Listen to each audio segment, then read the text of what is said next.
Don't make a sound, Nina whispered. Your wife is inside right now, waiting for you to walk through that door so she can serve you poisoned scotch. Benjamin's muffled gasp vibrated against her palm as the footsteps grew closer, accompanied by a woman's voice calling out in false sweetness. Darling? Is that you home already? Nina's heart hammered against her ribs as she stared into the eyes of the man she'd been invisible to for 6 months, the man who'd never bothered to learn her name, the man whose life now depended entirely on whether he would trust the word of a maid who wasn't supposed to talk. Welcome back to Eva's Stories. I have missed you all so much. Thank you for sticking around with me. I truly appreciate your love and support. If you are enjoying this story, don't forget to hit that subscribe button, like the video and comment where you are watching from. Your support helps us bring more powerful stories. And trust me, you won't want to miss them. Now, let's continue. Nina Roswell's alarm buzzed at 4:47 a.m., 3 minutes before she needed to be awake. 3 minutes gave her time to think, to remember where she was, to steel herself for another day of being no one. The servants' quarters felt smaller each morning, for walls painted hospital white that never quite dried from the California dampness that crept through single-pane windows. She pulled on her standard uniform. Crisp white cotton shirt, black slacks, hair twisted into a tight bun that would stay perfect for 14 hours. No jewelry except the small silver cross her father gave her before everything went wrong. The mirror showed her what the Hartford family saw when they looked her way, which was nothing at all. Remember the rules, Nina. Mrs. Dorothy Whitman's voice echoed in her head from that first day 6 months ago. Staff don't speak unless spoken to. Staff don't comment on family business. Staff don't exist unless needed. Most importantly, staff don't talk about what they see or hear in this house. Ever. The main rule was simple. Don't talk. Nina descended the narrow back staircase that connected the servants' wing to the main house. The Hartford estate sprawled across 3 acres of manicured perfection, a monument to wealth that cost more than most people earned in 10 lifetimes. She knew because she'd Googled it during her lunch break once. $47 million, not counting the art collection or the cars. The kitchen smelled like lemons and bleach. Annie Fletcher was already there, loading the industrial dishwasher with yesterday's crystal. Annie had worked here 2 years and moved like a ghost, never making eye contact with the family. Morning, Nina whispered. Annie just nodded toward the coffee maker. They'd learned not to waste words on pleasantries. Words were dangerous here. Words could get you fired, blacklisted, sent back to apartments with broken locks and neighbors who sold drugs to teenagers. Mrs. Whitman entered at precisely 5:15 a.m., clipboard in hand, gray hair pulled back so tight it stretched her features into permanent disapproval. She was 63, had worked for wealthy families her entire life, and treated the help like pieces of furniture that occasionally needed dusting. The master returns today, Mrs. Whitman announced without looking up from her checklist. Flight lands at 2:30 p.m. I want this house spotless. Nina, you'll handle the master bedroom and his study. Mrs. Hartford specifically requested fresh linens and flowers. Nina nodded. She'd been cleaning Benjamin Hartford's private spaces for months, but had spoken to him exactly 4 times. Each interaction lasted less than 30 seconds and involved him looking through her while requesting coffee or asking her to move out of his way. And remember, Mrs. Whitman's eyes found Nina's for the first time that morning. The family values their privacy. We see nothing. We hear nothing. We don't talk. What do you think about when your whole job is being invisible? Nina wondered as she climbed the grand staircase toward the master suite. Do you disappear even to yourself? Meanwhile, 30,000 feet above Nevada, Benjamin Hartford stared out the window of his private jet, watching clouds pass like cotton balls against an October sky. He'd spent 3 weeks in London finalizing the acquisition of a hotel chain, 3 weeks of 18-hour days and dinners with men who measured success in zeros and commas. He was 42 years old, worth $3.2 billion according to Forbes, and felt emptier returning home than when he'd left. The jet's leather seats cost more than most people's cars, but comfort meant nothing when you had no one to share it with. His phone buzzed with a text from Vivian. Can't wait to have you home, darling. I've planned something special for tonight. Love you. Benjamin read it twice, searching for warmth that wasn't there. Their marriage had become a series of scheduled interactions, polite conversations over dinner, separate bedrooms justified by his irregular schedule. When had they stopped touching? When had "I love you" become words you typed instead of felt? He pocketed the phone and returned to his acquisition reports. Numbers didn't lie or disappoint. Revenue streams were predictable. Market projections made sense. Unlike his wife's sudden affection after 3 weeks of barely returning his calls. The pilot's voice crackled through the intercom. "Mr. Hartford will be landing in Los Angeles in 30 minutes. Current temperature is 74 degrees with clear skies." 30 minutes until he walked back into a house that felt more like a museum than a home. 30 minutes until he resumed being the version of himself that everyone expected. Cold, distant, untouchable. Sometimes he wondered if that version was all that remained. Back at the estate, Nina was changing the sheets in the master bedroom when she heard voices from the hallway. Female voices, speaking in urgent whispers that made her freeze with a pillowcase half-stuffed. "Has to look accidental," one voice said. Nina recognized it immediately. Vivian Hartford, the ice queen with platinum hair and a smile that never reached her eyes. "The timing has to be perfect," came a male voice Nina didn't recognize. Deep, authoritative. Definitely not Benjamin Hartford. "When he gets home, he'll go straight to his study like always. That's when we—" Their voices faded as they moved toward the main staircase. Nina's hands shook as she finished with the pillowcase. She'd heard something she wasn't supposed to hear. Something about timing and accidents and Benjamin Hartford's predictable habits. Don't talk. Don't get involved. Don't even think about what you just heard. But as Nina arranged fresh white roses in the crystal vase on the nightstand, she couldn't shake the feeling that she just overheard something that would change everything. The grandfather clock in the hallway chimed 11:30. Benjamin Hartford's plane would land in 3 hours. Nina tried to focus on her work, but her hands kept trembling as she arranged the flowers. The rules were clear. Staff don't talk about what they see or hear. But what if what you heard was... Stop. She forced herself to concentrate on the roses, their petals soft as silk between her fingers. You heard nothing. You know nothing. You are nothing. That's what 6 months of invisibility had taught her. How to disappear so completely that even she sometimes forgot she existed. But some things you can't unhear. Some whispers cut through silence like knives. And some rules are meant to be broken when lives hang in the balance. Nina's heart hammered against her ribs as she finished arranging the roses. The whispered conversation replayed in her mind like a broken record. Accidents. Timing. Benjamin Hartford's predictable habits. Every instinct screamed at her to leave the master bedroom, to retreat to the kitchen where Mrs. Whitman's watchful eyes would keep her safe in the world of scheduled tasks and silent obedience. But her feet wouldn't move. The voices had come from the direction of the main staircase, which meant Vivian and her mysterious companion had likely gone to the East Wing. Nina knew that wing well. She cleaned those rooms every Tuesday. The East Wing housed Vivian's private sitting room, the one with the French doors that opened onto the garden terrace. Don't get involved. Don't think about what you heard. Don't talk. Nina forced herself to focus on her remaining tasks. She vacuumed the Persian rug with mechanical precision, dusted the antique furniture, and straightened Benjamin's desk in the adjoining study. But every sound made her jump. Every creak of the old house felt like footsteps approaching. At 12:30, she descended to the kitchen for her lunch break. Annie was microwaving leftover soup, and Mrs. Whitman had disappeared into her office to review staffing schedules. The kitchen felt different now, charged with an electricity Nina couldn't shake. "You look pale," Annie whispered, glancing toward Mrs. Whitman's closed office door. "Just tired," Nina lied, unwrapping her peanut butter sandwich. The bread tasted like cardboard in her mouth. Annie studied her for a moment, then leaned closer. "Sometimes this job gets to you. The things you see, the things you hear.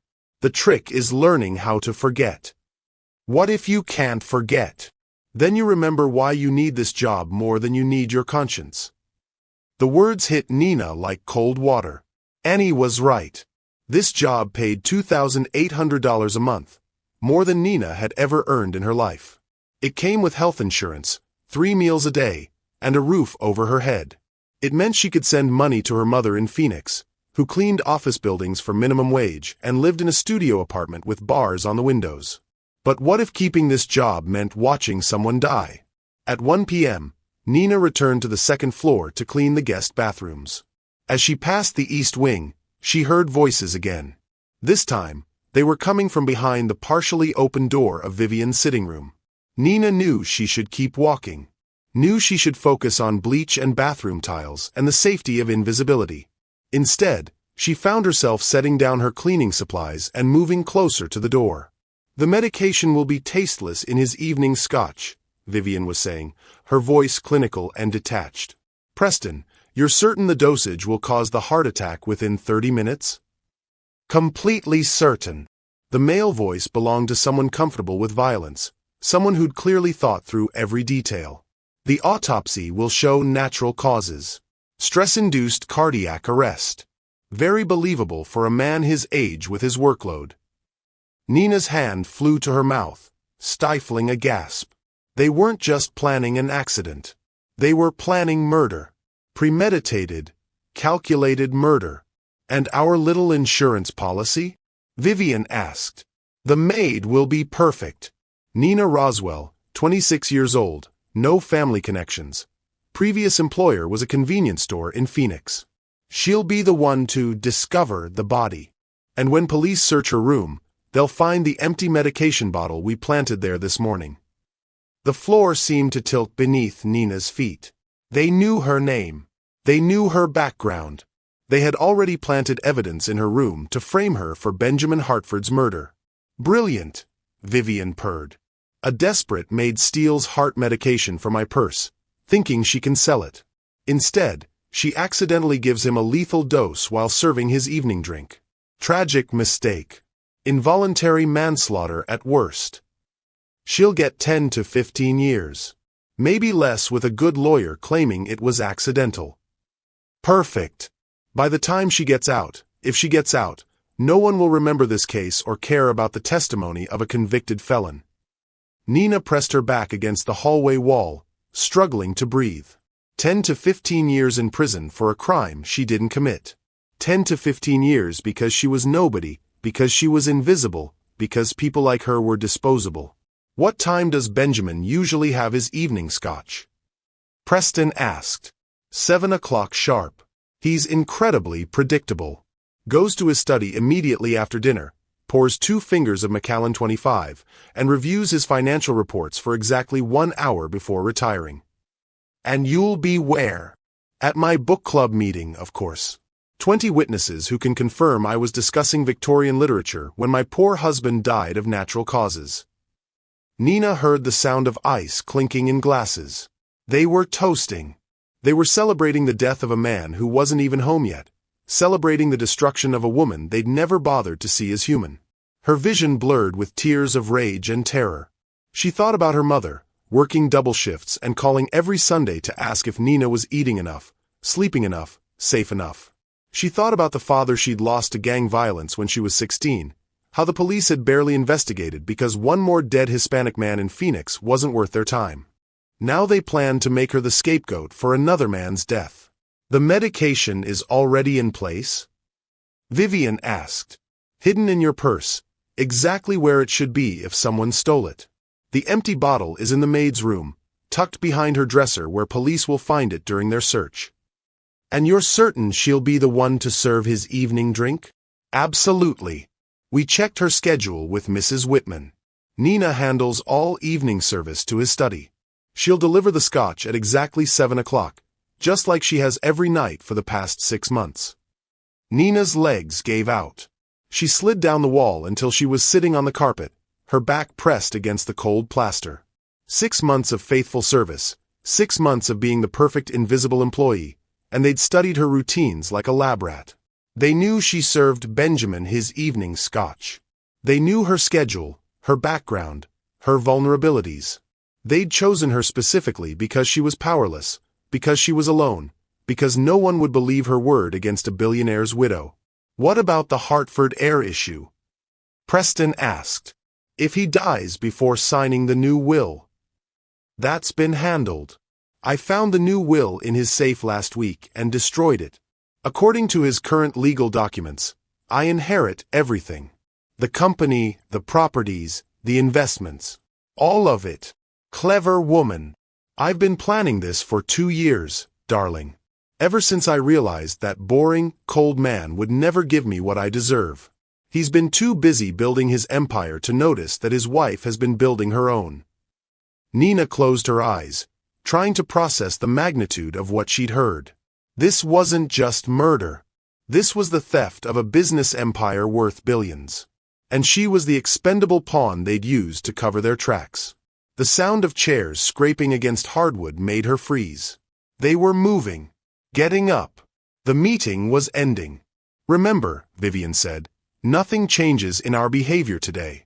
I'll greet Benjamin warmly when he arrives. We'll have dinner together like the loving couple everyone expects to see. And at 7 o'clock, our little problem solves itself. What about afterward? The investigation. I'll be the grieving widow. Shocked, devastated, completely cooperative with police. And when they arrest the maid for accidentally poisoning my husband, I'll be too distraught to comment. Footsteps approached the door. Nina scrambled to her feet and grabbed her cleaning supplies, her hands shaking so violently she nearly dropped the spray bottle. She walked quickly toward the guest bathroom, forcing her legs to move naturally despite the earthquake happening inside her chest. She heard the sitting room door open fully, heard Vivian's heels clicking on the hardwood, heard Preston's deeper footsteps following behind. Until tonight, darling, Vivian said, her voice now loud enough for any nearby staff to hear. Enjoy your afternoon.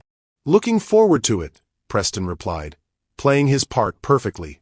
Nina ducked into the guest bathroom and closed the door, her whole body trembling.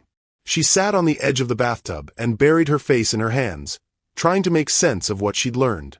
In 6 hours, Benjamin Hartford would walk into his study for his evening scotch. In 6 hours, he would die from poisoned alcohol. And in 6.5 hours, police would find evidence in her room that would destroy her life forever. She had 6 hours to save a man who didn't know she existed.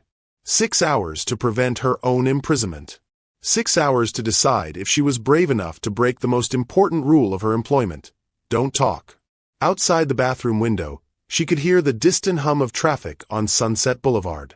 Normal people living normal lives, unaware that in a mansion in Beverly Hills, 2 people were planning the perfect murder while a third person sat on a bathroom floor, holding the power to stop it all. Nina looked at her reflection in the bathroom mirror. The same face that had been invisible for 6 months looked back at her. But something had changed. Something in her eyes that hadn't been there an hour ago. For the first time since arriving at the Hartford estate, Nina Roswell was seen. Not by the family, not by Mrs. Whitman, not by anyone who mattered, but by herself. And sometimes, that's where courage begins. Nina remained frozen on the bathroom floor for 23 minutes, watching the second hand of her watch tick away precious time. Each second brought Benjamin Hartford closer to death and brought her closer to a prison cell she didn't deserve. But knowing what to do and finding the courage to do it were 2 different battles. Who would believe you? The voice in her head sounded like every authority figure who'd ever dismissed her. You're nobody. A maid. An immigrant's daughter with a high school education and calloused hands. They're billionaires. Respected. Connected. Who do you think the police will believe? She forced herself to stand, to splash cold water on her face, to resume the pretense of normal duties. But nothing felt normal anymore. Every task felt like preparing for a funeral. Every clean surface mocked her with its innocence while poison waited in Vivian's purse just down the hall. At 2:15 p.m., Mrs. Whitman appeared in the doorway of the guest bathroom where Nina was scrubbing grout with mechanical precision. Mr. Hartford's plane has landed, Mrs. Whitman announced. He'll be home within the hour. I need you to prepare fresh coffee for his arrival and ensure his study is perfect. He'll want to review his mail immediately. Nina nodded, not trusting her voice. An hour. Benjamin Hartford had 1 hour of life remaining before walking into the trap that would destroy them both. Are you feeling ill? Mrs. Whitman's sharp eyes studied Nina's face. You look pale. Just tired, ma'am. Well, shake it off. The master expects perfection, especially after a long business trip. And Nina. Mrs. Whitman's voice dropped to the familiar tone of warning. Remember our rules. Whatever personal problems you might have, they stay out of this house. The family doesn't need to see your troubles. If only you knew, Nina thought as Mrs. Whitman's heels clicked away down the marble hallway. The family's troubles are about to become everyone's troubles. Nina made her way to the kitchen and began preparing Benjamin's arrival coffee with trembling hands. The routine felt surreal. Colombian dark roast, exactly 2 sugars, served in the bone china cup with the Hartford family crest. She'd prepared this same coffee dozens of times, never knowing she was serving a man who would die at 7 o'clock tonight. Annie entered the kitchen carrying a basket of laundry. "You still look terrible," she whispered, glancing toward Mrs. Whitman's office. "What's wrong?" Nina stared at her fellow maid, this woman who'd learned to forget what she saw and heard in order to survive. Could she tell Annie? Could she trust anyone in this house where silence was survival? "If you overheard something terrible," Nina whispered back, "something that could hurt people, what would you do?" Annie's face went pale. She set down the laundry basket and gripped Nina's arm. "You didn't hear anything. You didn't see anything. Whatever it was, you forget it right now. But what if someone's life was in danger? Then you save your own life first." Annie's voice carried the weight of hard experience. "I worked for a family in Boston before this. The husband was beating his teenage daughter. I reported it to child services, thinking I was doing the right thing. You know what happened? They fired me, blacklisted me, made it impossible for me to get work anywhere in Massachusetts. The daughter. She begged the social workers to leave her alone, said I was lying, that I was just a disgruntled employee trying to cause trouble." Nina felt her heart sink. What happened to her? "I don't know. But I know what happened to me. 6 months unemployed, evicted from my apartment, sleeping in my car until I finally found work in Florida cleaning hotel rooms for half the pay." Annie's grip tightened. That girl chose her family over the truth. You need to choose your survival over whatever you think you know. The kitchen door swung open, and Mrs. Whitman appeared with her clipboard. "Nina, take Mr. Hartford's coffee to the front entrance. His car just pulled into the driveway." Nina picked up the silver tray with shaking hands. Through the kitchen window, she could see the black Mercedes sedan rolling up the circular driveway. In 60 seconds, she would face the man whose death she could prevent with a single sentence. Just say it, she told herself as she walked toward the front entrance. Tell him his wife is trying to kill him. Tell him about the poison, about the planted evidence, about everything. But Annie's story echoed in her mind. What if he didn't believe her? What if Vivian and Preston were smart enough to destroy the evidence before police arrived? What if Nina lost everything and Benjamin still died because no one took the word of a maid seriously? The front doors were solid oak, 12 feet tall with brass handles that cost more than Nina's annual salary. She positioned herself beside them and waited, heart hammering against her ribs like a caged bird. The Mercedes stopped in front of the marble steps.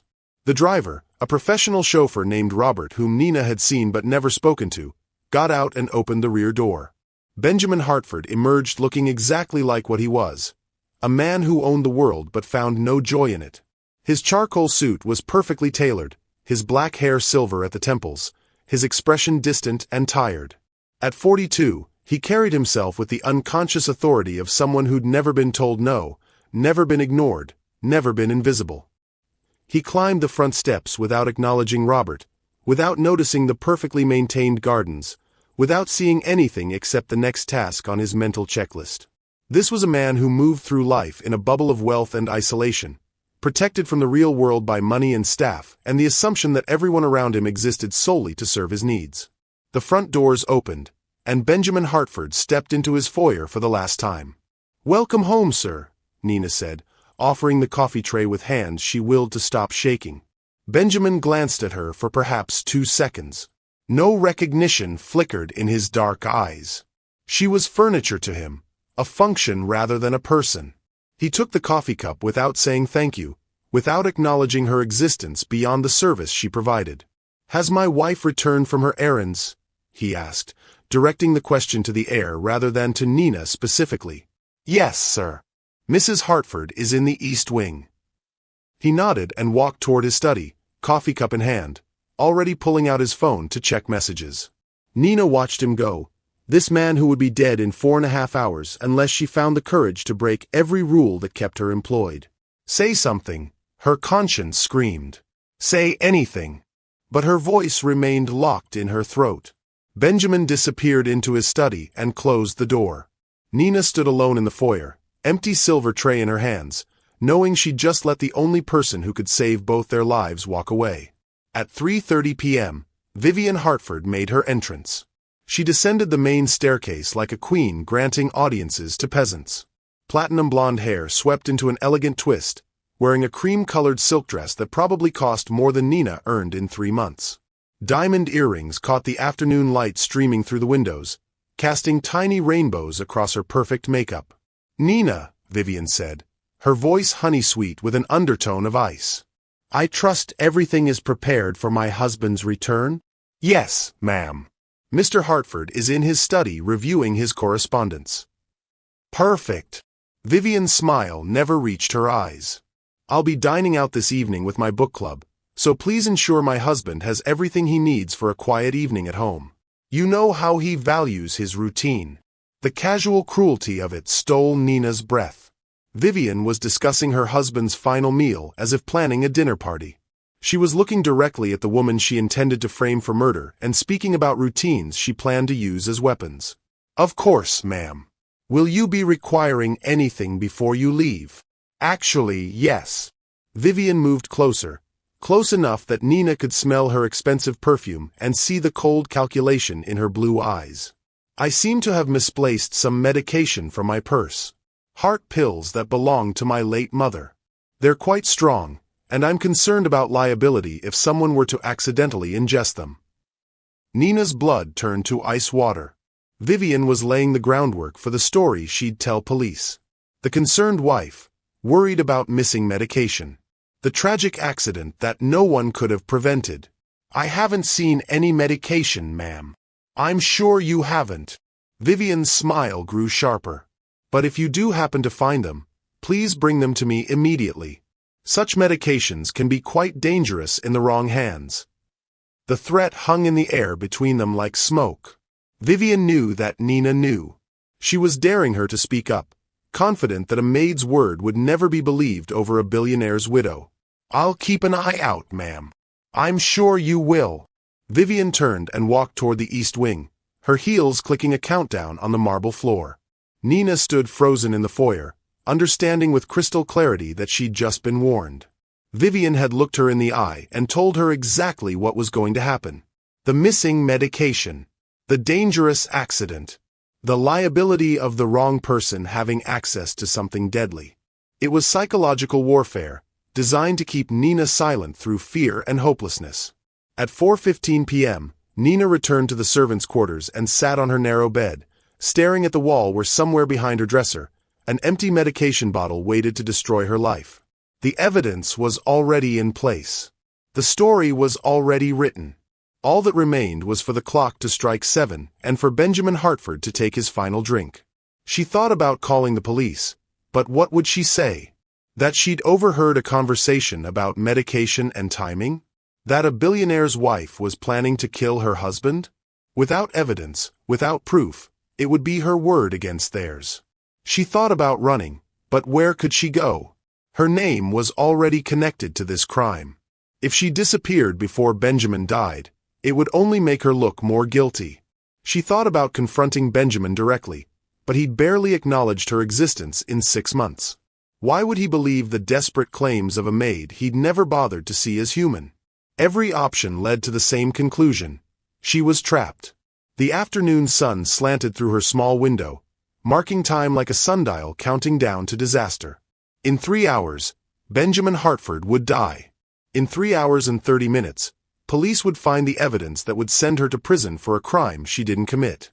Unless she found the courage to break the one rule that had kept her safe. Don't talk. But sometimes silence isn't safety. Sometimes silence is complicity.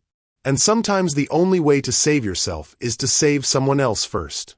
Nina had been sitting on her bed for over an hour, paralyzed by indecision, when the fire alarm pierced the evening air like a banshee's wail.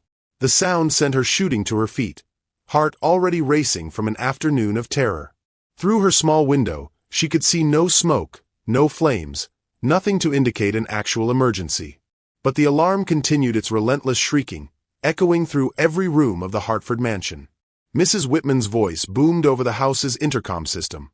All staff to the main foyer immediately. This is not a drill. All staff to the main foyer. Nina joined the stream of confused employees converging on the front entrance. Annie was there, along with Carlos the groundskeeper, Robert the chauffeur, and the 3 part-time housekeepers who handled the lower floors. Mrs. Whitman stood at the center of the marble foyer, clipboard in hand, conducting roll call like a general marshalling troops. The security system detected smoke in the east wing, Mrs. Whitman announced over the continuing alarm. The fire department has been notified, but as a precaution, no one is to enter that section of the house until the all-clear is given. Nina's blood ran cold. The east wing. Vivian's sitting room. The place where the murder plot had been finalized just hours earlier. Where is Mrs. Hartford? Mrs. Whitman continued, scanning her list. She left 20 minutes ago, Robert replied. Book club meeting in Malibu. Won't be back until late. And Mr. Hartford? Still in his study, Nina answered automatically, then felt the weight of every eye turning toward her. I saw him there when I delivered his afternoon tea. Mrs. Whitman made a note on her clipboard. The study is in the main wing, away from the detected smoke. He should be safe, but we need to evacuate him as a precaution. She looked directly at Nina. You know his routine better than anyone. Go inform Mr. Hartford of the situation and escort him to the front lawn. Everyone else, remain here until the fire department arrives. Nina's mouth went dry. She was being sent alone to face the man whose life hung in the balance, the man she'd failed to warn twice already. But now there was no choice, no way to avoid the confrontation that had been building all afternoon. She climbed the main staircase with legs that felt like lead, the fire alarm shrieking masking the sound of her footsteps. The hallway outside Benjamin's study felt different now, charged with the electricity of impending disaster. In 90 minutes, this man would be dead unless she found the courage to break 6 months of enforced silence. Nina knocked on the heavy oak door of the study. Come in, Benjamin's voice called from within.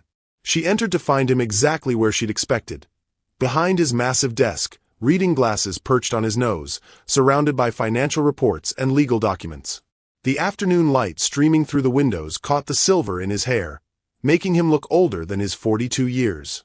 More vulnerable. Sir, there's been a fire alarm, Nina said, surprised by how steady her voice sounded. Mrs. Whitman has requested that you evacuate to the front lawn as a precaution. Benjamin looked up from his papers with mild annoyance. A fire alarm? I haven't heard anything. As if summoned by his words, the alarm's shriek intensified, echoing through the study's high ceilings. Benjamin winced and set down his reading glasses. The security system detected smoke in the east wing, Nina continued. The fire department is on their way. The east wing. Benjamin frowned. That's where Vivian keeps her sitting room. Yes, sir. He stood slowly, gathering his most important documents into a leather portfolio. Well, I suppose we should take this seriously. These old houses and their electrical systems. He moved around the desk, bringing him within 3 feet of Nina for the first time in their 6 months of shared existence. This close, she could see the exhaustion in his dark eyes, the fine lines of stress around his mouth. This close, she could smell his cologne and see the way his expensive shirt couldn't quite hide the tension in his shoulders. This was a man carrying burdens he never shared with anyone, isolated by wealth and position and the assumption that money could solve every problem. Except the problem waiting for him at 7 o'clock. They walked toward the study door together, and Nina felt the weight of opportunity pressing down on her like a physical force. She could speak now. She could tell him everything. The alarm would mask their conversation from any listening ears, and they were alone, really alone, for the first time ever. But as they reached the door, Benjamin's phone rang. Hartford, he answered, stepping into the hallway while continuing to talk. Yes, I understand there's been some kind of emergency. No, I'm evacuating now. Nina followed him down the hallway, watching him handle the crisis with the calm efficiency of a man accustomed to solving problems. He was talking to his head of security, asking about building protocols and insurance procedures, treating this like just another business situation requiring management. He had no idea that the real emergency had nothing to do with smoke detectors. They descended the main staircase together, Benjamin still on his phone, Nina walking slightly behind him like the invisible employee she'd been trained to be. The fire alarm continued its relentless warning, creating a soundtrack of urgency that matched the countdown in Nina's head. 85 minutes until death. The foyer was chaos. Mrs. Whitman was directing staff traffic while speaking rapidly into her own phone. The fire department had arrived, 3 trucks with flashing lights visible through the front windows. Firefighters in full gear were trooping through the front doors, carrying equipment and barking instructions. Sir, the fire chief approached Benjamin immediately, recognizing authority when he saw it. We need to evacuate the building completely while we investigate the smoke detection. Could take several hours. Several hours? Benjamin checked his watch. 5:45 p.m. I have important calls scheduled for this evening. I'm afraid the building needs to be clear, sir. Safety protocols. Nina watched Benjamin's face cycle through frustration, resignation, and finally acceptance. He was a man accustomed to controlling every aspect of his environment, but even billionaires couldn't argue with fire safety regulations. Very well, Benjamin said. I'll work from my car if necessary. Actually, sir, Mrs. Whitman interjected, your car is in the main garage, which is also being evacuated. Robert can drive you somewhere safe to wait. Where do you suggest? Mrs. Whitman consulted her clipboard. The pool house is far enough from the main building to be considered safe. It has electricity and phone service. You could work from there until the all-clear is given. Benjamin nodded. Fine. I'll need someone to bring me my evening meal and coffee. Of course, sir. Nina can handle that once the kitchen is cleared for use. Nina felt destiny clicking into place like puzzle pieces. The pool house. Isolated from the main building. Away from Mrs. Whitman's supervision. Away from Vivian's watchful eyes. Away from everyone except the man she needed to save. I'll escort Mr. Hartford to the pool house now, Nina heard herself saying, and remain there in case he needs anything. Mrs. Whitman nodded absently, already focused on coordinating with the fire department. Benjamin was typing on his phone, managing his evening calls from a distance. Neither of them questioned Nina's initiative, perhaps because she'd never shown any before. The pool house sat 50 yards behind the main mansion, connected by a flagstone path that wound through manicured gardens. It was elegant in its simplicity, a single large room with floor-to-ceiling windows overlooking the pool, furnished with comfortable seating and a small kitchenette. Wealthy people's version of roughing it. Benjamin entered and immediately began setting up a makeshift office on the dining table, spreading his documents and connecting his laptop to the Wi-Fi. Nina lingered by the door, watching him work, knowing this was her chance. Their only chance.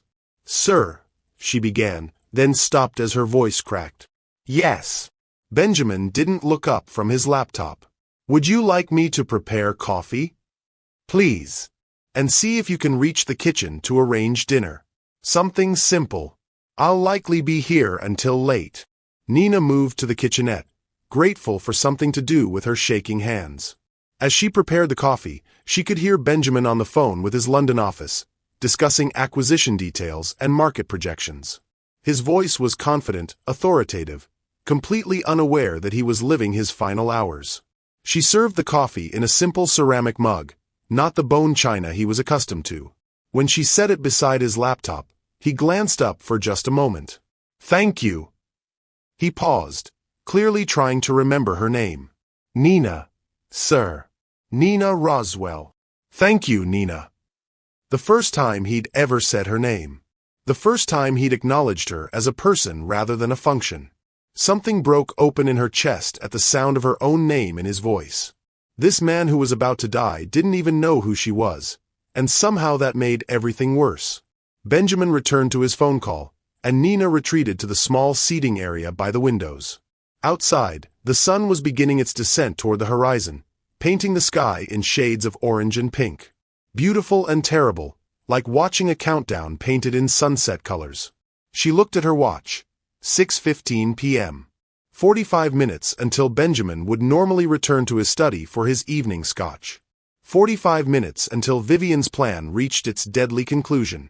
But Vivian thought Benjamin was safely in his study, following his predictable routine. She didn't know about the fire alarm, about the evacuation, about the pool house. For the first time since Nina had overheard the murder plot, circumstances were working in their favor. Benjamin finished his call and reached for his coffee, taking a long sip while reviewing a contract. Normal, everyday actions that seemed precious now because Nina knew how few of them he had left. Tell him, her conscience screamed. Tell him now while you can.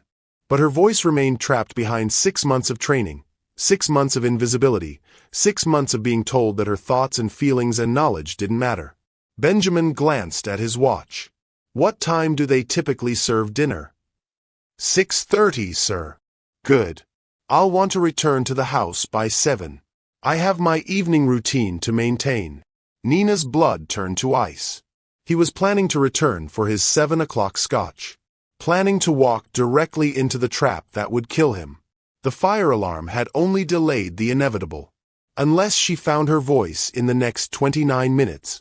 Unless she finally broke the rule that had defined her existence since arriving at the Hartford estate. Unless she learned that some silences were more dangerous than speaking up. Benjamin returned to his work, completely unaware that the woman serving his coffee was the only thing standing between him and death.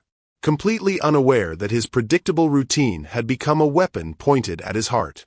The pool house felt smaller suddenly, intimate in a way that terrified and empowered Nina simultaneously.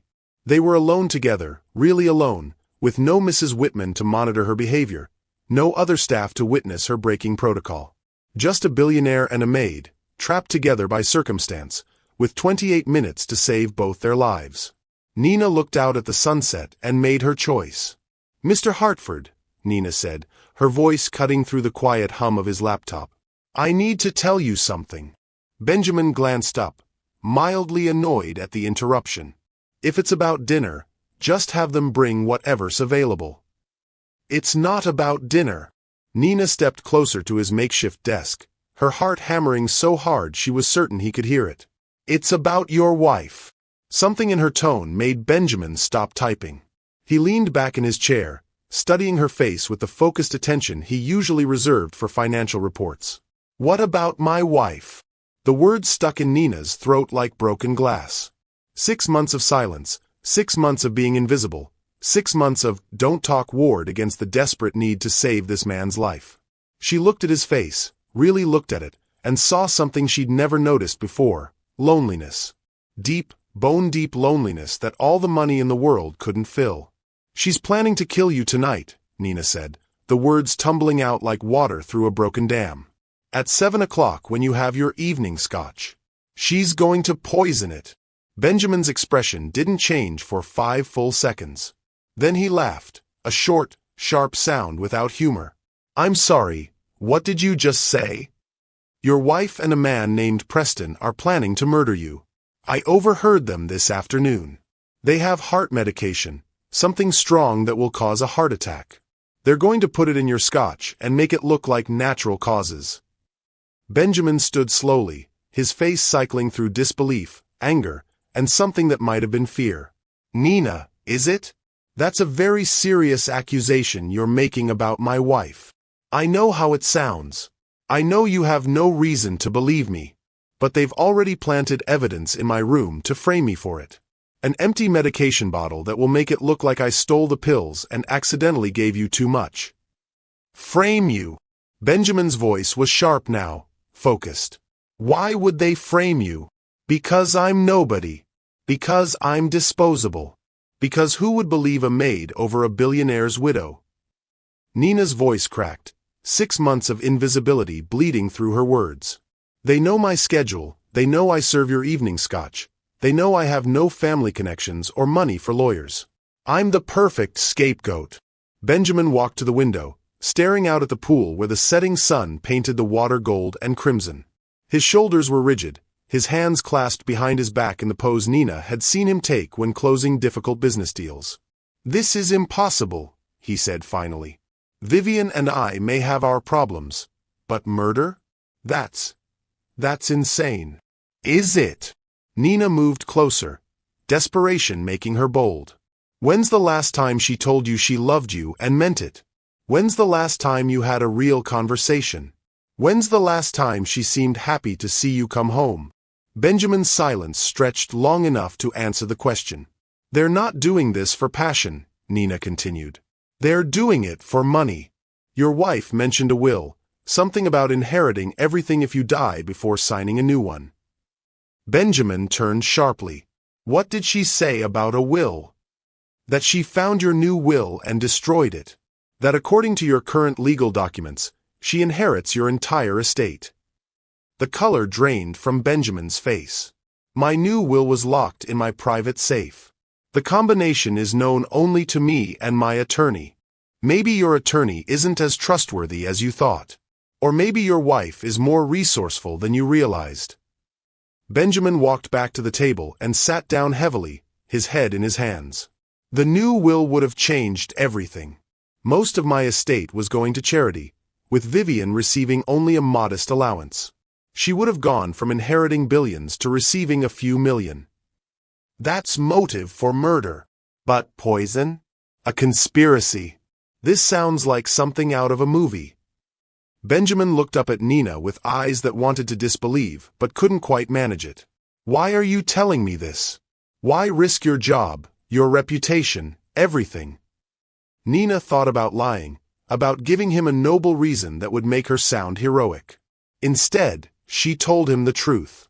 "Because when I was 16, someone killed my father, and nobody believed it was murder because he was just another poor Hispanic man in Phoenix. The police called it gang violence, case closed, no investigation needed. But I knew the truth." Her voice broke, 6 years of grief spilling out. "My father was trying to organize the workers at the warehouse where he worked. He was fighting for better conditions, better pay, and the owner didn't like that. So he hired someone to make the problem disappear." Benjamin's expression softened, the businessman mask slipping to reveal the human underneath. "I couldn't save my father because I was nobody then, just like I'm nobody now. But I can save you. And maybe that's enough to make up for all the times I stayed silent when I should have spoken up." "Nina." Benjamin's voice was gentler than she'd ever heard it. "I'm sorry about your father. That should never have happened. It happened because people like my father don't matter to people like—" She stopped, realizing what she was about to say. "People like me," Benjamin finished quietly. "You're right. I've spent my entire adult life thinking that money and position and power were the only things that mattered.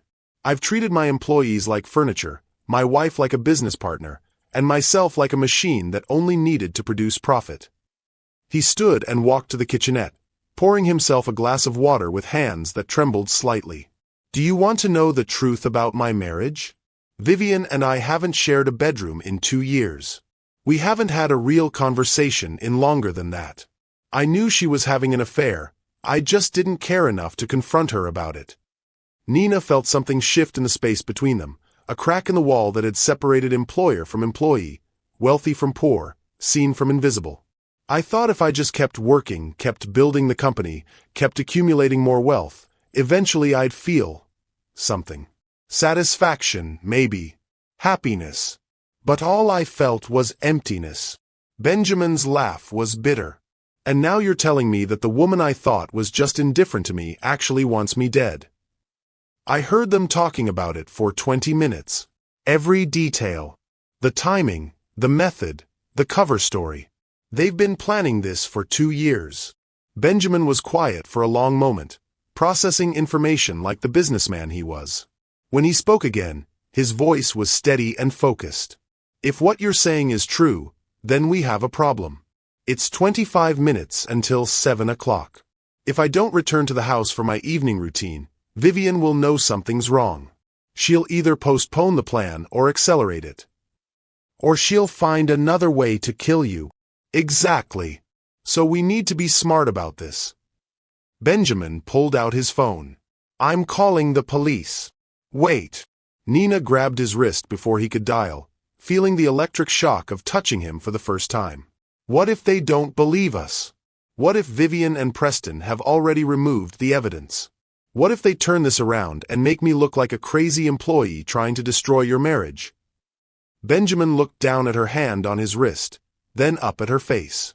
For the first time in 6 months, he was really seeing her. Not as a maid, not as hired help, but as a person. A woman with dark eyes and calloused hands and courage that had just saved his life. Then what do you suggest? We get proof. We catch them in the act. That's dangerous. Living is dangerous. Nina released his wrist but didn't step back. If we call the police now, it's your word and mine against theirs. But if we can record them confessing, or catch them with the poison, then we have something concrete. Benjamin nodded slowly. My study has a security camera. If they're planning to set up the poisoned scotch there, we might be able to record it. Can you access the camera feed remotely? Yes, through my phone. Benjamin was already pulling up an app. I can see the entire study from here. They crowded together over his phone screen, watching the live feed from his study. The room was empty, exactly as they'd left it during the evacuation. Benjamin's desk, his chair, the small bar cart where he kept his evening scotch. There, Nina pointed to the bar cart. That's where you always pour your drink. Every night for the past 5 years. Macallan 25, 2 fingers, no ice. And Vivian knows this routine. She's commented on it before. Called it obsessive. Benjamin's voice was grim. I thought she was teasing. Now I realize she was taking notes. As they watched, the study door opened on the phone screen. Vivian entered, followed by a tall man in a dark suit that Nina recognized as the voice from this afternoon. Preston Kane, the man who spoke about murder like discussing the weather. There they are, Nina whispered. Benjamin leaned closer to the screen, his shoulder pressing against Nina's. She could smell his cologne, feel the warmth of his body, hear the change in his breathing as he watched his wife prepare to kill him. On the phone screen, Vivian was speaking to Preston while gesturing toward the bar cart. Preston pulled a small vial from his jacket pocket, something clear and deadly that would stop Benjamin's heart within 30 minutes. Can you record this? Nina asked. Already am. Benjamin's voice was tight with controlled fury. I'm getting everything. They watched as Preston carefully emptied the vial into the bottle of Macallan, swirling it gently to mix the poison with the expensive scotch. Vivian checked her watch and said something that made Preston nod. Now we have proof, Benjamin said quietly. But Nina was thinking ahead, thinking like someone who'd grown up watching powerful people escape consequences. Proof of what? Putting something in a bottle? They could claim it was vitamins, or medicine, or anything. We need them to confess on camera. How do we get them to do that? Nina looked at the man whose life she'd just saved, this billionaire who'd finally learned to see her as human, and realized that for the first time in her life, she wasn't facing a crisis alone. We give them exactly what they want, she said. We let them think their plan worked. Benjamin stared at Nina with a mixture of admiration and disbelief. You want to fake my death? I want to give them enough rope to hang themselves. Nina's mind was racing, pieces of a plan clicking together like clockwork. They need to believe you're dead so they'll feel safe enough to celebrate. That's when people tell the truth, when they think they've won. And how exactly do we convince them I'm dead without actually killing me? Nina moved to the pool house's large windows, studying the layout of the grounds. The main house was ablaze with lights from the fire department's investigation, but the pool area remained dark and secluded, perfect for what she had in mind. The pool, she said. It's deep enough, isolated enough. We stage a drowning. Benjamin joined her at the window, his reflection ghost-like in the glass beside hers. You're talking about an incredibly dangerous deception. If this goes wrong, if we do nothing, you die tonight anyway. Nina turned to face him, struck again by how different he looked when he wasn't hiding behind wealth and distance. Without his usual armor of authority, Benjamin Hartford was just a man who'd been invisible in his own life, as lost and alone as she was. At least this way, we control the outcome. Benjamin was quiet for a long moment, businessman's mind calculating risks and probabilities. Assuming we could pull off a convincing drowning, how do we record their confession? They're not going to discuss murder while standing over my supposedly dead body. They will if they think they're alone. If they believe I'm in custody, if they think they've fooled everyone, they'll let their guard down. Nina pulled out her phone, showing him the voice recording app. I hide this somewhere in the study, then discover your body and raise the alarm. While everyone's dealing with the crisis, they'll have a few minutes alone to congratulate themselves on the perfect crime. And you trust that they'll actually confess? I trust that guilty people can't resist gloating when they think they've gotten away with murder. Benjamin walked to the kitchenette and poured himself another glass of water, his hands steadier now that they had a plan. This is insane. We're talking about staging a crime scene, deceiving police officers, putting you at enormous personal risk. I'm already at enormous personal risk. In 20 minutes, if we do nothing, you'll be dead and I'll be arrested for killing you. Nina's voice carried 6 months of suppressed frustration, 6 months of being treated like she didn't matter. For once in my life, I want to fight back instead of just surviving. Something shifted in Benjamin's expression, a recognition that went deeper than their current crisis. You've been surviving your whole life, haven't you? The question caught Nina off guard, too personal for the careful distance she usually maintained. But something about this man, this moment, this pool house where all their usual rules had been suspended, made honesty feel possible. My mother cleans office buildings for $8 an hour. She works nights so she can send me money during the day, money I send right back to her because I know she's not eating enough. Nina's voice was quiet but steady. My father died fighting for workers who made more in a week than my mother makes in a month. We've never owned anything, never had security, never had the luxury of assuming tomorrow would come. Benjamin set down his water glass with careful precision. And here I am, worth more money than most people see in 10 lifetimes, and I've never felt more empty or alone. Money doesn't fix loneliness. No, it doesn't. But it insulates you from consequences, makes you think you're untouchable, until your wife decides to poison your evening scotch. Benjamin's laugh was hollow. Do you know what the worst part is? I'm not even surprised. I've been so disconnected from my own life that I didn't notice my wife planning my murder for 2 years. Nina studied his face in the fading light, seeing past the expensive haircut and perfect clothes to the man underneath. When did you stop being happy? I don't remember ever being happy. Content, maybe. Satisfied with achievements. But happy. Benjamin shook his head. I built this company from nothing, turned myself into someone my father would finally respect, accumulated enough wealth to buy anything I wanted. But I never learned how to want the right things. What would you want? If you could have anything. Benjamin was quiet for so long that Nina thought he wouldn't answer. When he spoke, his voice was barely above a whisper. Someone to come home to who was genuinely glad to see me. Someone who knew my real name instead of my net worth. Someone who would miss me if I was gone, not just miss my bank account. The vulnerability in his voice made Nina's chest tight.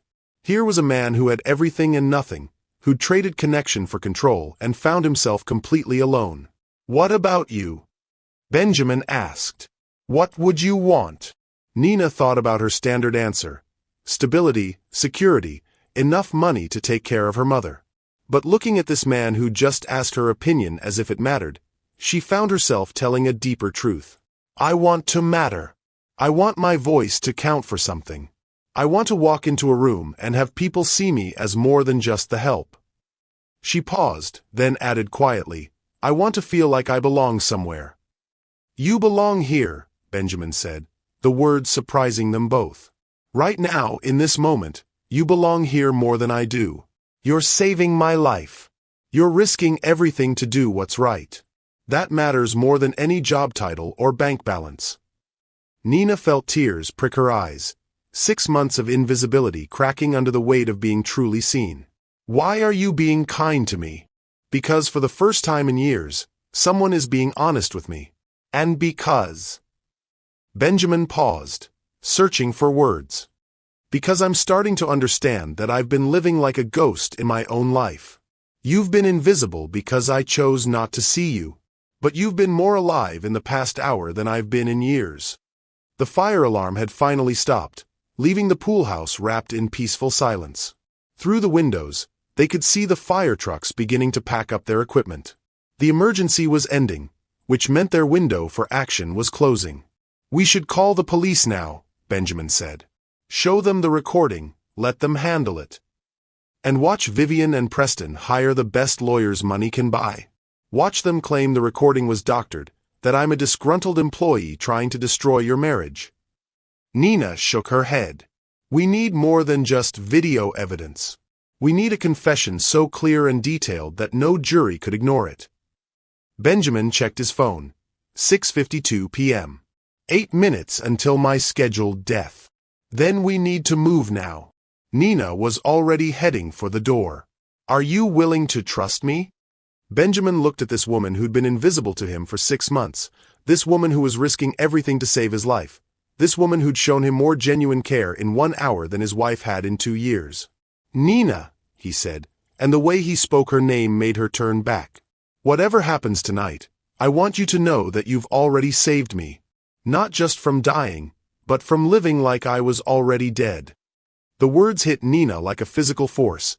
6 months of careful emotional distance crumbling in an instant. She'd never expected kindness from Benjamin Hartford. She'd never expected to see him as anything more than a cold, distant employer. But here in this pool house, with danger closing in around them, she was discovering that he was as lonely and lost as she was. We're going to get through this, she said, meaning it. Both of us. Together. Together. Benjamin nodded and stood, transforming back into the decisive businessman who'd built an empire from nothing. But something fundamental had changed. The distance between them had collapsed, replaced by partnership and something that felt dangerously close to trust. What do you need me to do? He asked. Nina smiled, and for the first time since arriving at the Hartford estate, it reached her eyes. I need you to die very convincingly. They spent the next 3 minutes planning the deception with the focused intensity of generals preparing for battle. Nina would hide her phone in the study, then return to discover Benjamin's drowned body in the pool. The chaos of emergency responders would give Vivian and Preston the perfect opportunity to discuss their success in private. It was a desperate plan built on hope and desperation. But as Nina looked at Benjamin, seeing the determination in his eyes, she realized something had shifted between them. They were no longer employer and employee, billionaire and maid, seen and invisible. They were two people who'd found each other in the dark, and they were going to fight for their lives together. Ready? Nina asked, hand on the pool house door. Ready, Benjamin replied, and meant it. Nina slipped through the shadows toward the main house, her phone clutched in her sweaty palm like a lifeline. The fire department had declared the building safe, and staff were beginning to filter back inside. Perfect timing for what they needed to do. She entered through the service entrance, avoiding Mrs. Whitman, who was directing the cleanup of fire department equipment in the main foyer. The hallway leading to Benjamin's study felt longer than usual, every footstep echoing like gunshots in her ears. The study door was closed. Nina pressed her ear against the heavy oak, listening for voices within. Silence. She turned the handle slowly, grateful that Benjamin never locked his office during the day. The room looked exactly as it had on the security camera feed, except now she could see the evidence of Vivian and Preston's visit. The bottle of Macallan sat innocently on the bar cart, deadly poison invisible within the amber liquid. Benjamin's desk chair was turned slightly, as if someone had sat in it recently. Nina found the perfect hiding spot for her phone behind a leather-bound volume of Shakespeare on the bookshelf, positioned so the microphone would capture any conversation in the room. She started the recording app, her hands shaking as she pressed the red button. This has to work, she told herself. This is our only chance. She slipped back out of the study and made her way toward the pool house, where Benjamin would be preparing for the performance of his life. But as she rounded the corner near the kitchen, She nearly collided with Mrs. Whitman. "Nina!" The older woman's voice was sharp with disapproval. "Where have you been? I've been looking everywhere for you." "I was checking on Mr. Hartford in the pool house, ma'am. Making sure he had everything he needed during the evacuation." Mrs. Whitman's eyes narrowed. "That's very thoughtful of you. Perhaps too thoughtful. I hope you're not overstepping your boundaries." "No, ma'am. Just doing my job." "Good. Because Mr. Hartford specifically requested that his evening routine proceed as normal. He wants his scotch served in his study at exactly 7 o'clock, fire alarm or no fire alarm." Nina's blood turned to ice. Benjamin hadn't made that request, which meant someone else had, someone who needed to ensure the poisoned scotch was delivered on schedule. "Did Mr. Hartford call the house directly?" Nina asked, trying to keep her voice steady. Mrs. Hartford relayed the message. "She spoke with him a few minutes ago." Mrs. Whitman checked her watch. "It's 6:58. You need to prepare his drink immediately." The trap was closing faster than Nina had anticipated. Vivian knew Benjamin was in the pool house, knew their plan was in motion, and was ensuring that the evening proceeded exactly as scripted. But she had no idea that Nina knew about the poison. "Of course," Nina said. "I'll prepare his scotch right away." Mrs. Whitman nodded and bustled away, leaving Nina alone with the devastating realization that their careful plan was about to collapse.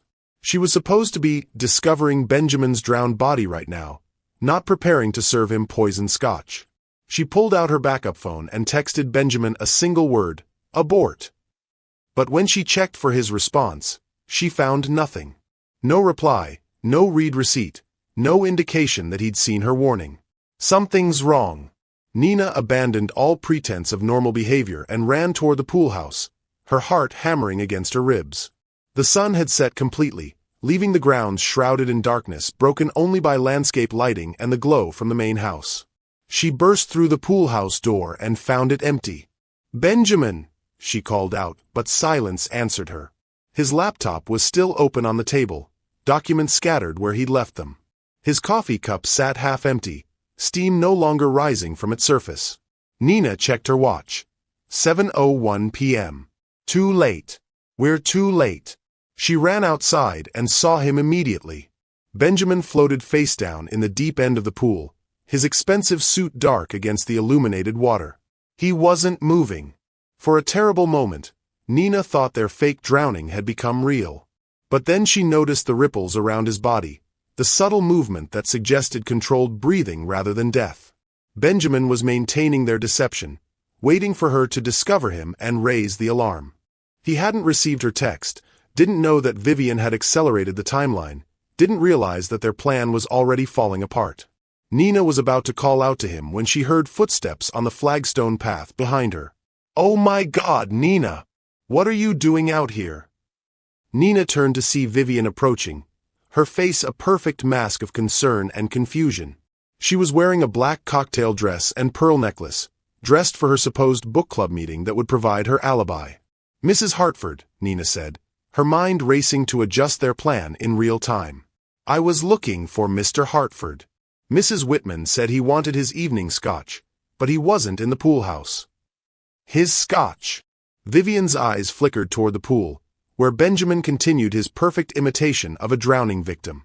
"Oh no! Oh no, no, no!" Vivian's performance was flawless. She ran toward the pool's edge, her heels clicking on the concrete, her face arranged in exactly the right expression of shock and horror. "Benjamin!" she screamed, loud enough to bring people running from the main house. "Someone help! My husband!" Nina realized with growing horror that Vivian was about to dive into the pool to rescue her supposedly dead husband. If she touched him, if she discovered he was breathing, if she realized he was faking his death, their entire plan would crumble. "Mrs. Hartford, wait!" Nina grabbed Vivian's arm, stopping her just short of the pool's edge. "You can't go in. You could drown too." Vivian shook her off with surprising strength. "Let go of me. That's my husband. I'll get him." Nina kicked off her shoes and dove into the pool before Vivian could stop her. The water was shockingly cold, chlorine stinging her eyes as she swam toward Benjamin's motionless form. She grabbed him under the arms and pulled him toward the shallow end, hoping he would understand her desperate improvisation. Benjamin's body was limp in her arms, his breathing so shallow it was nearly imperceptible. He was committed to the performance, trusting her to guide them through this unexpected complication. But as Nina dragged him toward the pool steps, she heard Vivian's voice behind her, no longer screaming for help but speaking in low, urgent tones to someone else. "Yes, it's done," Vivian was saying. "No, not the scotch. There was a complication, but he's dead. The pool, just like we discussed as backup." Nina's blood froze. There had been a backup plan. Vivian and Preston had prepared for multiple scenarios, including one where Benjamin drowned in his own pool. And somehow, their fake drowning had triggered the backup narrative. "Make sure you destroy the medication," Vivian continued. "We won't need it now." And Preston, "Make certain the maid doesn't become a problem." Nina hauled Benjamin onto the pool steps, his body heavy and unresponsive. She could hear more footsteps approaching, could see the glow of flashlights as staff members rushed toward the commotion. "Benjamin!" she called out, loud enough for everyone to hear. "Can you hear me?" But Benjamin didn't respond. His eyes remained closed, his breathing too shallow to detect. For a terrifying moment, Nina wondered if their fake drowning had somehow become real, if the stress and cold water had actually. "Step away from him, Nina." Nina looked up to see Preston Kane standing at the pool's edge, his face hard and determined. He was holding something in his right hand, something that caught the pool lights and gleamed silver. "A syringe." "You've caused enough trouble tonight," Preston said, his voice calm and professional. "Mr. Hartford tragically drowned while taking an evening swim. And you, unfortunately, suffered a fatal accident while trying to save him." Nina understood with crystal clarity that she was about to die. Preston had come prepared for complications, prepared to eliminate witnesses, prepared to turn their fake crime scene into a real one. "Nina!" Mrs. Whitman's voice called from the main house. "What's happening out there?" "Everything's fine," Vivian called back, her voice carrying perfectly across the water. "Just a small accident. We're handling it." Preston stepped closer to the pool, syringe raised. "This will look like you hit your head on the concrete, then drown trying to save your employer. Very tragic. Very believable." Nina looked down at Benjamin, still motionless in her arms, and realized their partnership was about to end before it had truly begun. She'd found someone who saw her as human, someone who valued her voice, someone who might have become. "You made one mistake," Nina said, stalling for time. "What's that?" "You assumed I came out here alone." Preston hesitated, his eyes scanning the darkness around the pool. In that moment of uncertainty, Nina heard the most beautiful sound in the world: Benjamin Hartford taking a deep, sudden breath. He wasn't unconscious. He wasn't dying. He was waiting for the right moment to act. But even with Benjamin alive and aware, they were still trapped at the bottom of a pool with a killer standing over them and no way to call for help. Their plan hadn't just failed. It had become the very trap they'd tried to avoid. Nina looked at Benjamin, at the man who'd become her partner and something more in the space of 2 hours, and realized they might both die here in this beautiful pool behind this mansion where she'd been invisible for so long. Unless they could find a way to turn their shattered plan into something else entirely. Unless they could transform their greatest weakness into their final strength. Nina squeezed Benjamin's hand beneath the water, and felt him squeeze back. "Not yet," the pressure seemed to say. "Not like this." Preston stepped closer to the pool's edge, syringe gleaming in his right hand like a silver fong. "This really is unfortunate, Nina. If you just minded your own business, you could have lived through this." Nina's mind raced through impossible calculations. Preston was 6 feet away, positioned perfectly to inject her with whatever lethal substance filled that syringe. Vivian stood behind him, her face a mask of cold satisfaction. In the distance, Nina could hear Mrs. Whitman's voice directing other staff members away from the pool area. They were alone with 2 killers, trapped in water that would make escape nearly impossible, with no weapons except the element of surprise. And Benjamin, who everyone believed was already dead. "What's in the syringe?" Nina asked, buying time while her mind worked frantically. Succinylcholine, Preston replied with clinical detachment. Causes instant paralysis. You'll drown while fully conscious but unable to move. The autopsy will show only drowning as cause of death. You've done this before. I'm very good at solving problems for wealthy clients. Preston's smile was cold and professional. Vivian has been planning this for 2 years. Every contingency, every possible complication. Including you. Vivian moved to stand beside Preston, her earlier performance of grief completely abandoned. You should have stayed invisible, Nina. That's what you were hired for. But you just couldn't help yourself, could you? Nina felt Benjamin's body tense slightly in her arms, a barely perceptible shift that told her he was preparing to move. Whatever they were going to do, it had to happen now. You're right, Nina said, looking directly at Vivian. I should have stayed quiet. Should have followed the rules. Should have let you murder your husband and frame me for it. Murder! Vivian laughed, a sound like breaking crystal.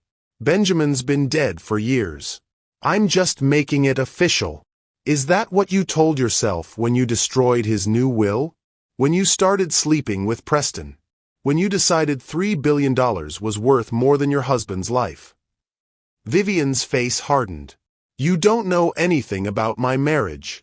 Benjamin Hartford is a cold, emotionally distant machine who cares more about his quarterly reports than his own wife. I've been a widow in everything but name for years. So you decided to become one for real. I decided to take what I deserve. Do you have any idea what it's like being married to a man who looks through you? Who treats you like an expensive accessory?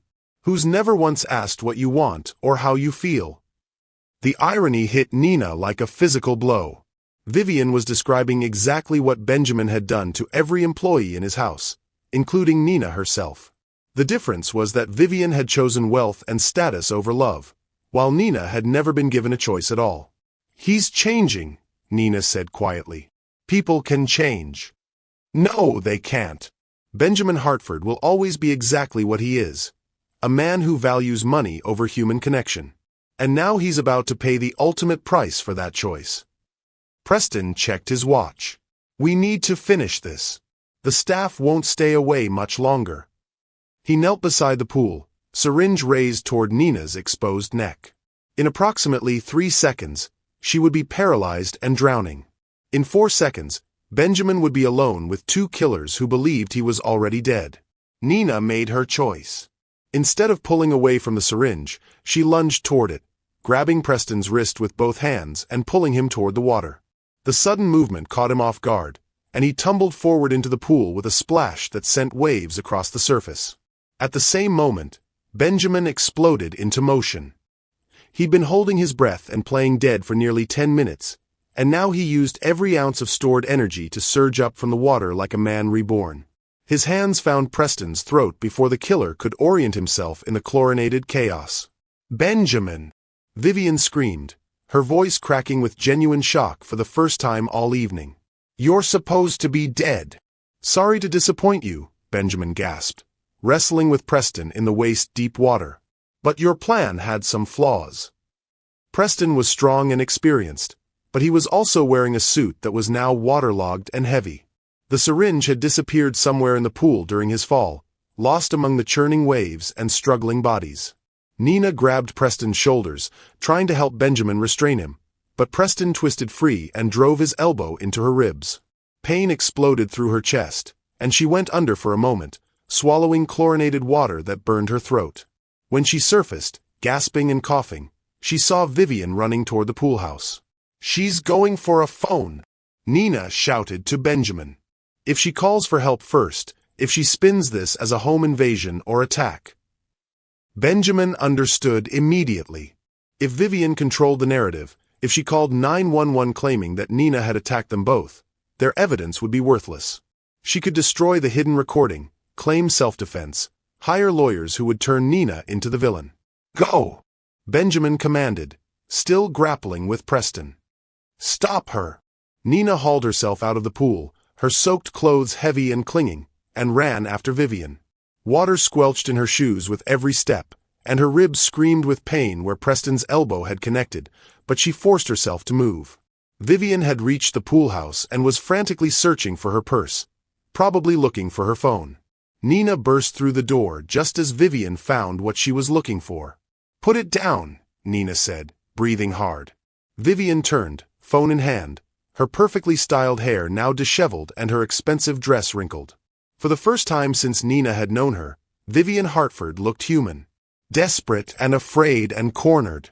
"You have no idea what you've done," Vivian said, her voice shaking. "Benjamin will never forgive you for this. You're just the help. You're nobody. You think he cares about you. I think he's a better man than you gave him credit for." "Is he?" Vivian's smile was vicious. "Then why did he spend 6 months treating you like furniture? Why did he never bother to learn your name until tonight?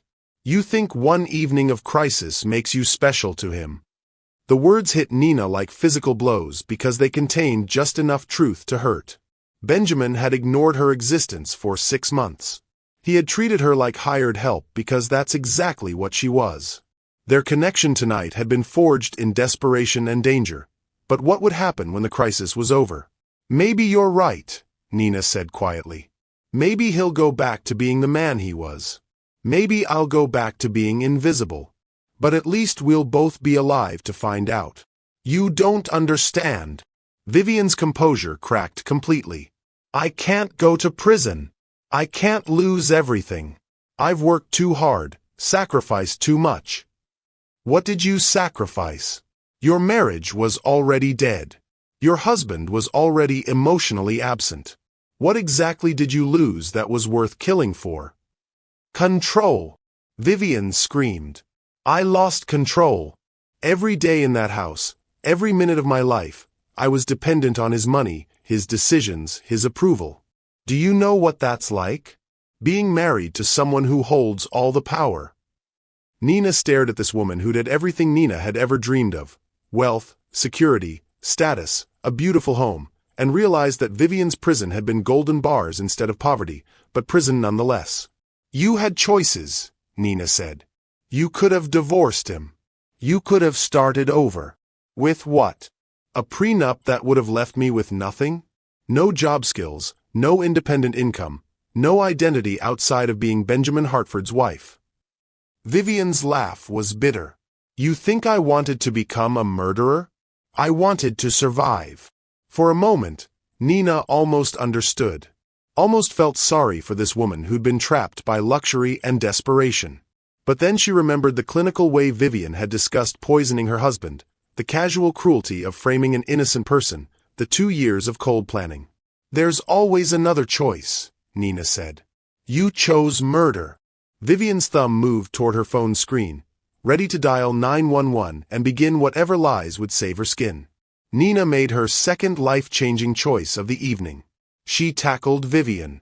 They went down hard on the pool house's tiled floor, the phone skittering away across the room.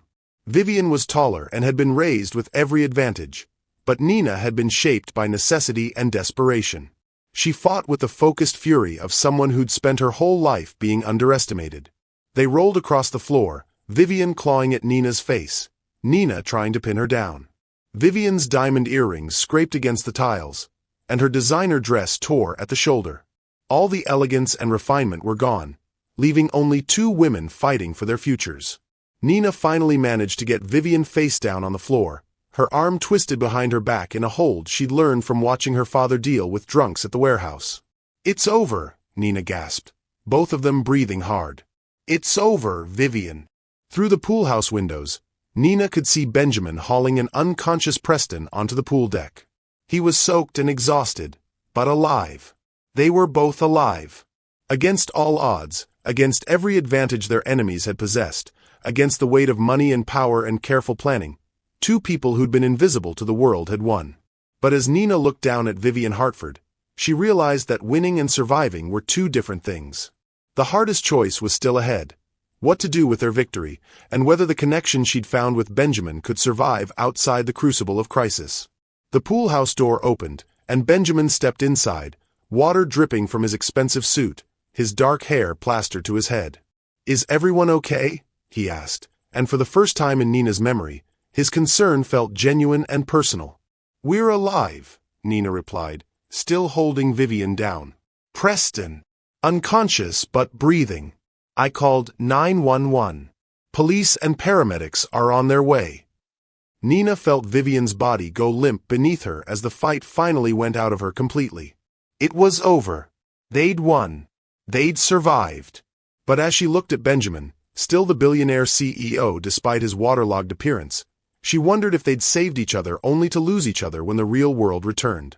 The Beverly Hills Police Department had transformed the Hartford estate into a crime scene that looked like something from a movie. Red and blue lights painted the mansion's white walls in alternating colors, while detectives moved through the grounds with cameras and evidence bags. Nina sat on the poolhouse steps, wrapped in a blanket that smelled like disinfectant, watching paramedics load an unconscious Preston Kane into an ambulance. Detective Raymond Torres, a weathered man in his 50s who'd clearly seen everything Los Angeles could throw at him, flipped through his notepad with the patience of someone who'd learned that truth emerged slowly, one detail at a time. "Let me see if I have this straight," Detective Torres said, glancing between Nina and Benjamin. "Mrs. Hartford and Mr. Kane planned to poison you with heart medication stolen from Mrs. Hartford's purse. When that plan was disrupted by the fire alarm, they switched to a backup plan involving your drowning in the pool." "That's correct," Benjamin replied. He'd changed into dry clothes but still looked exhausted, his usual corporate armor replaced by jeans and a simple sweater that made him look younger and more approachable. "And you, Ms. Roswell, overheard the original murder plot while cleaning the master bedroom?" "Yes, sir. I heard them discussing the timing, the method, and their plan to frame me for Mr. Hartford's death." Nina's voice was steady now, strengthened by hours of telling the truth to people who actually listened. Detective Torres made another note. "We found the recording device you planted in Mr. Hartford's study. 43 minutes of conversation between Mrs. Hartford and Mr. Kane, including detailed discussion of the murder plan and their confession to destroying Mr. Hartford's new will." Nina felt a wave of relief so strong it made her dizzy. The evidence was real, recorded, undeniable. No expensive lawyers could argue away Vivian's own voice describing how she planned to kill her husband and frame his maid. "Where is Mrs. Hartford now?" Benjamin asked. "In custody. She's been charged with conspiracy to commit murder, attempted murder, evidence tampering, and fraud. Mr. Kane faces similar charges plus assault with a deadly weapon." Detective Torres closed his notepad. "With the recording and your testimonies, this is one of the strongest cases I've seen in 20 years. A uniformed officer approached and spoke quietly to Detective Torres, who nodded and turned back to Nina and Benjamin. "Mrs. Hartford has requested to speak with both of you before she's transported to county jail. You're under no obligation to see her, but she claims she has something important to say." Nina looked at Benjamin, seeing her own uncertainty reflected in his dark eyes. Part of her never wanted to see Vivian Hartford again. But another part, the part that had spent 6 months watching this woman perform the role of loving wife, needed to understand how someone could plan such elaborate cruelty. "We'll see her," Benjamin said quietly. They found Vivian in the back of a police cruiser, her hands cuffed behind her back, her perfect hair falling in disheveled strands around her face.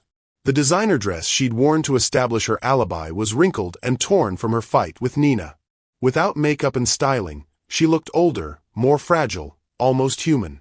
Detective Torres opened the car door, and Vivian looked up at them with eyes that held no trace of the cold calculation Nina had seen earlier. "Benjamin," Vivian said, her voice hoarse, "I need you to know that I never meant for it to go this far." "You planned my murder for 2 years," Benjamin replied, his tone carefully neutral. "How much further could it have gone? I was desperate. Trapped. I felt like I was disappearing in that house, becoming less real every day." Vivian's gaze shifted to Nina. "You understand that feeling, don't you? Being invisible." Nina felt an unexpected stab of sympathy, quickly followed by anger. "I was invisible because I had no choice. You were invisible because you chose wealth over authenticity. There's a difference." "Is there?" Vivian's smile was bitter. "You think poverty gives you some moral superiority? You think struggle makes you better than me? I think murder makes you worse than almost anyone." Vivian was quiet for a long moment, staring at her cuffed hands. When she spoke again, her voice was barely above a whisper. I want you to know that I'm glad you stopped me. Not because I found some last-minute conscience, but because I was about to become someone I couldn't live with. The planning, the lies, the cold calculation. It was eating me alive. Benjamin stepped closer to the car. Why are you telling us this? Because in a strange way, you too saved me too. Not from prison, I deserve that. But from becoming a monster. Vivian looked directly at Nina. And because I owe you an apology. You were the only honest person in that house, and I tried to destroy you for it. Nina studied Vivian's face, looking for traces of manipulation or performance. But what she saw was exhaustion and something that might have been genuine regret. I forgive you, Nina said, surprising herself. Not because you deserve it, but because carrying hatred would make me less than I want to be. Vivian's eyes filled with tears. Take care of him, she said. Benjamin spent so long protecting himself from feeling anything that he's forgotten how to be human. But tonight, with you, I saw glimpses of the man I married 10 years ago. Detective Torres closed the car door, and the police cruiser pulled away, carrying Vivian Hartford toward a future that would be measured in years rather than luxury. Nina and Benjamin stood in the driveway, watching the taillights disappear into the Beverly Hills night. Around them, the crime scene was winding down. Evidence had been collected, statements had been taken, and the truth had finally been given voice. What happens now? Nina asked. Benjamin was quiet for a long moment, his hands in his pockets, his gaze fixed on the distant city lights. I suppose that depends on what you want to happen. What I want? Nina laughed, but there was no humor in it. Mr. Hartford, I'm a maid who just tackled your wife in a pool house. I don't have the luxury of wanting things. Benjamin, he corrected gently. And yes, you do. You've earned the right to want things. You've earned the right to choose.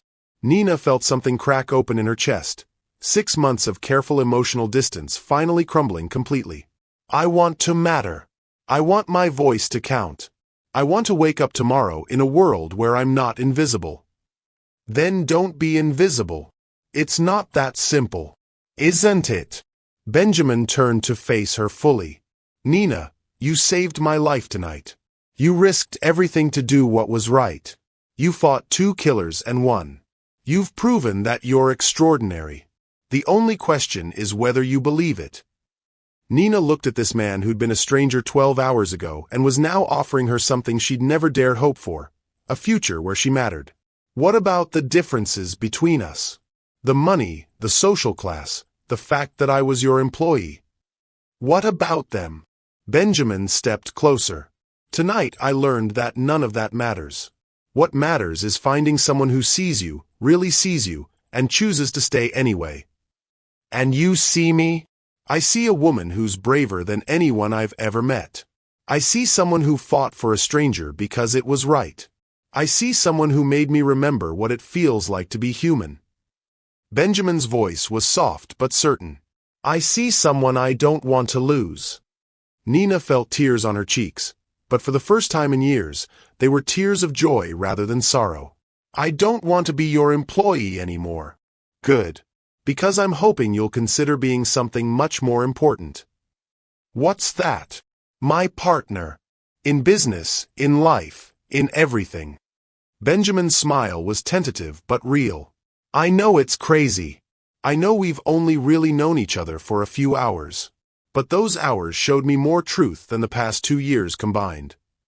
Nina thought about all the reasons this couldn't work, all the obstacles they'd face, all the people who would say a billionaire and a former maid couldn't build something real together. Then she thought about the way Benjamin had trusted her completely in the pool, the way he'd fought beside her without question, the way he'd seen her as an equal when it mattered most. Yes, she said simply. Yes. Yes to being partners. Yes to taking the risk. Yes to building something real together. Nina stepped closer to him, close enough to see the gold flecks in his dark eyes. Yes to not being invisible anymore. Benjamin cupped her face in his hands, his touch gentle and reverent. Are you sure? Because once we do this, There's no going back to the way things were. I don't want to go back. I want to go forward. When Benjamin kissed her, it was soft and sweet and tasted like chlorine and hope. It was the kiss of two people who'd found each other in the dark and chosen light. It was the kiss of survivors who decided to become something more. They broke apart as Detective Torres approached one final time. "Sorry to interrupt," he said with a knowing smile. "But we're finishing up here. Ms. Roswell, you're free to go. Mr. Hartford, we'll need you available for the next few weeks as this case develops, but there shouldn't be any issues." "Actually," Benjamin said, his arm around Nina's shoulders, "we'll both be available. We're partners now." Detective Torres nodded approvingly. "Good for you both.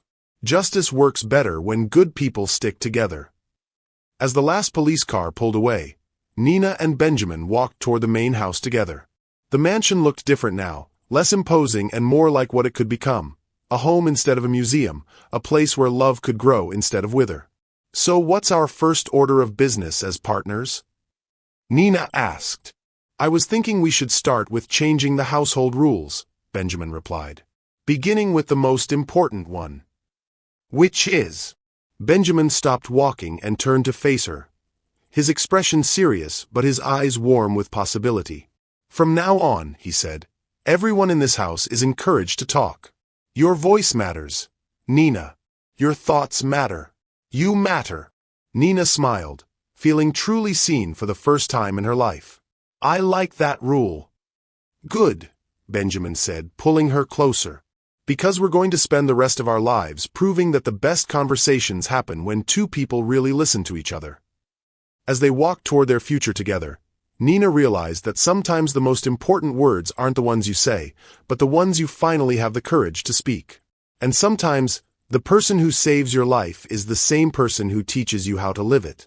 The Hartford estate had witnessed murder plots and betrayal, lies and violence. But tonight, it had also witnessed something much more powerful.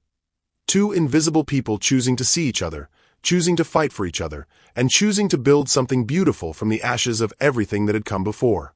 6 months later, Nina Roswell Hartford adjusted the simple gold band on her left ring finger as she reviewed the quarterly report spread across her mahogany desk. Through the floor-to-ceiling windows of her corner office, she could see the Pacific Ocean glittering in the afternoon sun, a view that still took her breath away even after 3 months of working here. The brass nameplate on her desk read, "Nina Roswell Hartford, Director of Social Impact," a title Benjamin had created specifically for her after realizing that her insights into poverty, worker conditions, and social justice were exactly what his foundation needed to actually make a difference. A soft knock interrupted her concentration. "Come in," she called, looking up to see Benjamin entering with 2 cups of coffee and that smile that still made her heart skip. "Thought you might need fuel for the Phoenix trip," he said, setting down her coffee and stealing a quick kiss. 6 months of marriage hadn't diminished the electricity between them. If anything, it had grown stronger as they learned to build a life together. "Is the jet ready?"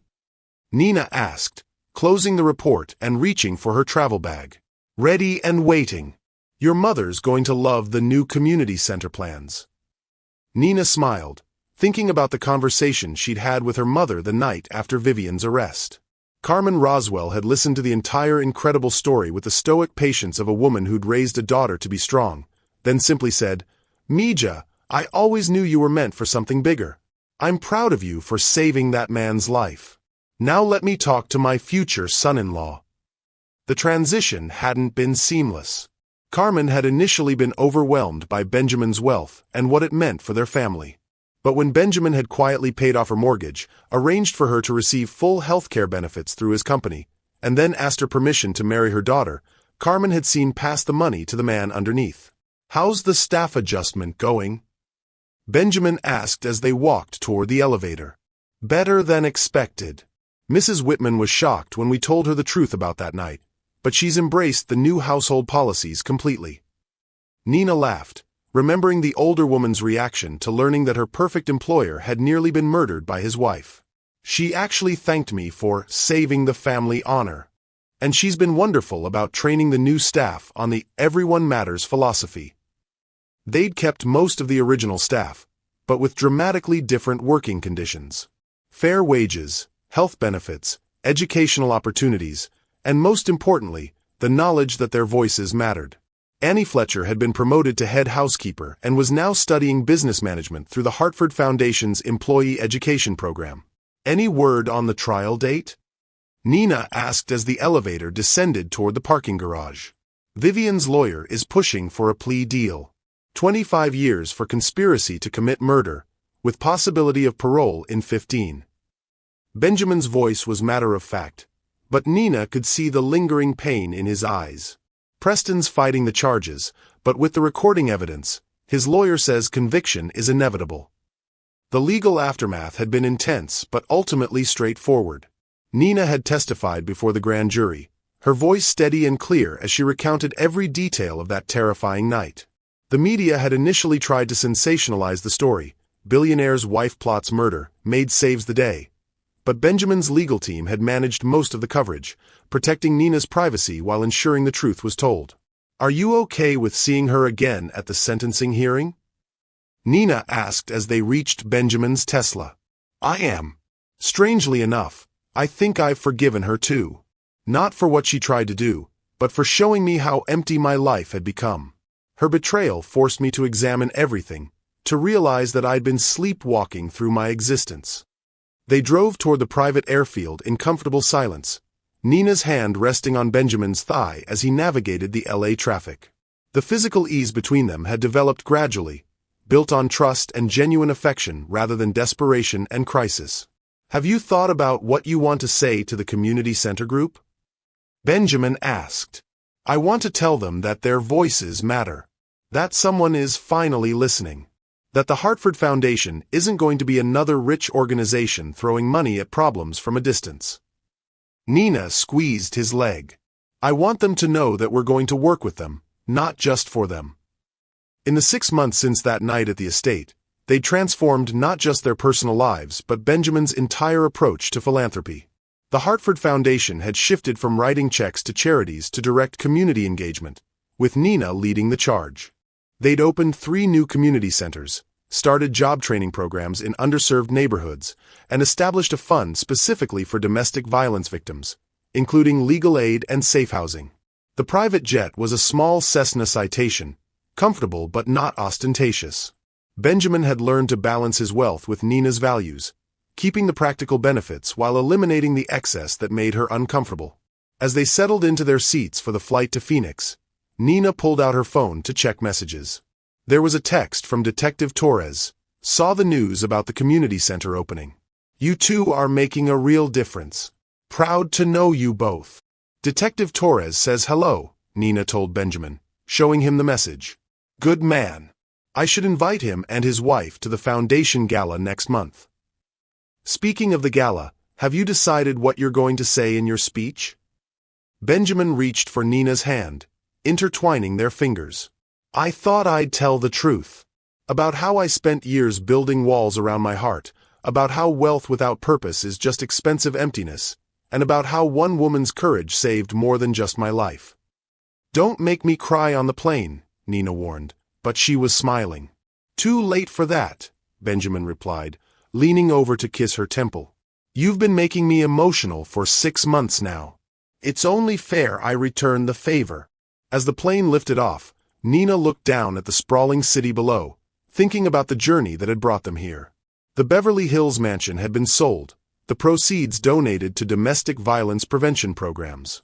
They now lived in a beautiful but modest home in Santa Monica, close enough to the ocean for morning walks and far enough from Benjamin's old life to feel like a fresh start.